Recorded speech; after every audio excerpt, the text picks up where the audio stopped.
Are you ready? Let's go.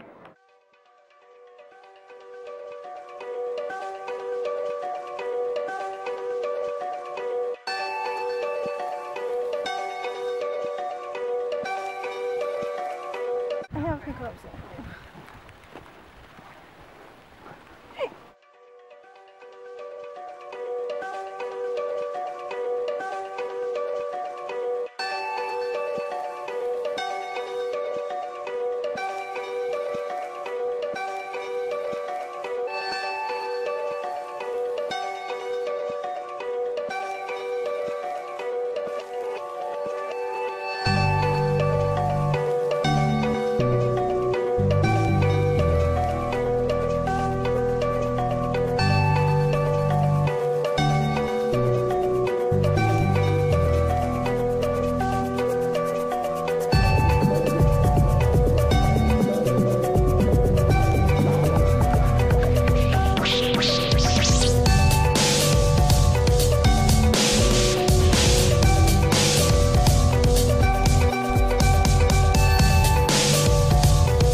Today I'm going to be interviewing Lesley Codd, who is my previous roommate, and she's an emerging artist, and we are now sitting in a gallery of her art show. So without further ado, hi Lesley. Hi Adil. Let's act like we've never met each other. Oh, we've never met each other Hello. before. How are you? We didn't live together. It's very nice to finally meet you. You too. I've heard so much about you. Have you? So many good things. Tell us a little bit about yourself. Where you come from, how did you end up in this room? Okay, well, I'm originally from Belize, that's in Central America. I started the art program at the junior college there back in 2009. After my second year there, we were wrapping up an art show at the end of the school year called 30-40. It was 40 years of the art program in the country and 30 years of independence. Mm-hmm. So that's always called 30-40. One of the art lecturers here actually went down to the country. He stopped in at my old art center, and you know, my teacher was like, hey, we just got in a bunch of these works from an art show. Do you want to check them out? And he was like, sure, why not? And so, long story short, I got an email saying that I was offered a scholarship to come here with 7 other of my friends, and I was the only one to take the scholarship. Now I'm here.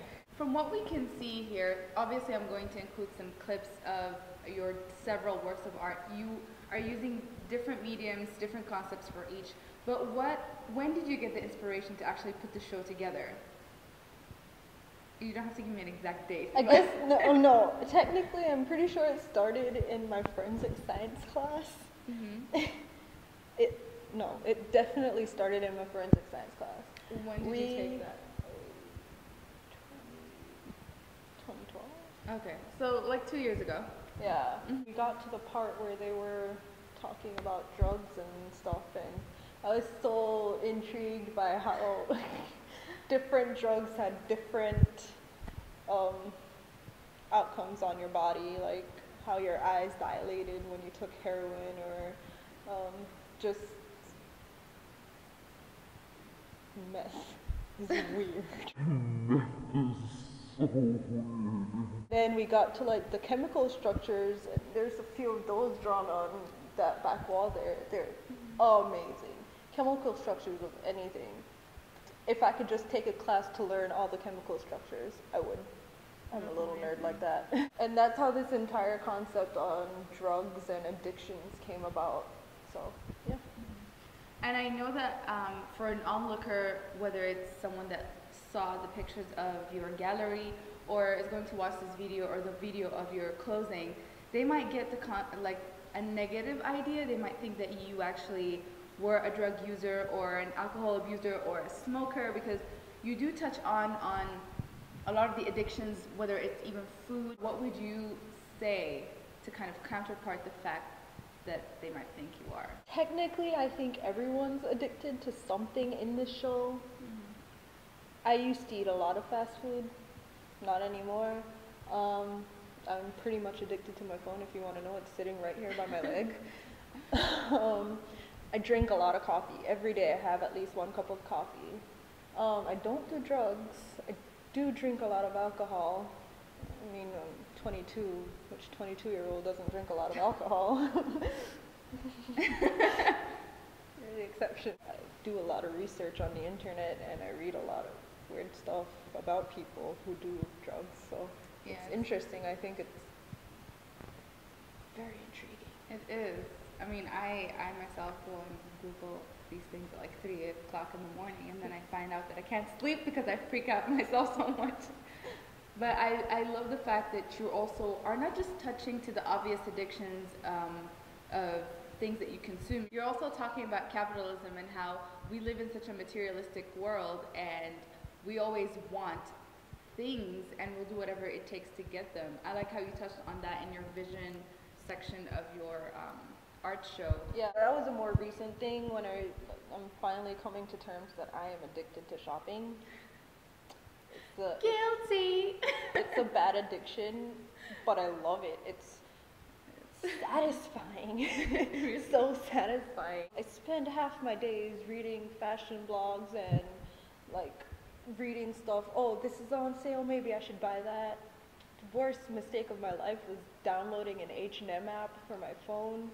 Not the worst mistake, best mistake, I don't know. I can order clothes right off my phone. I see there's also a lot of like sexual innuendos. Can you touch on a little bit about that and about the relation with our generation as well? We live in a sexual generation. We do. I'm not even gonna lie. We do. We do. Does she not the movie? She do.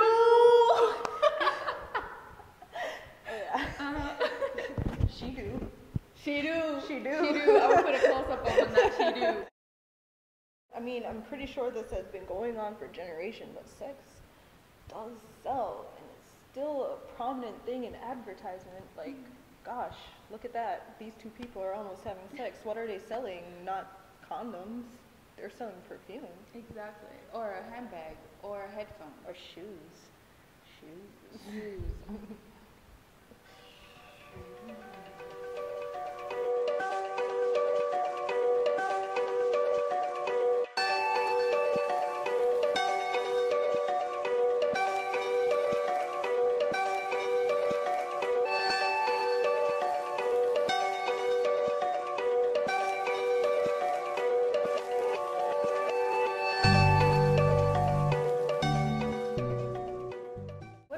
That you think is vital for your viewers and your gallery goers to know? What's a message you want to give them? I guess it's mostly that, you know, first of all, I don't have addiction, but bad addictions, I guess.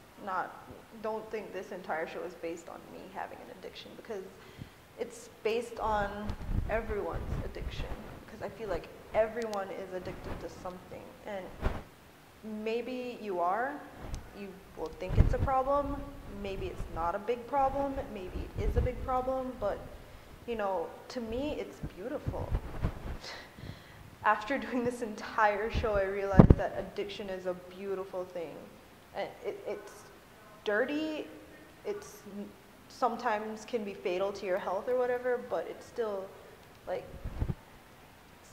something that I enjoy seeing someone else have. Like, if you want to talk about it with me, I will be there to listen, because I just want to know why you have an addiction to something. I know why I have addictions to the things I have addictions to. Why do you?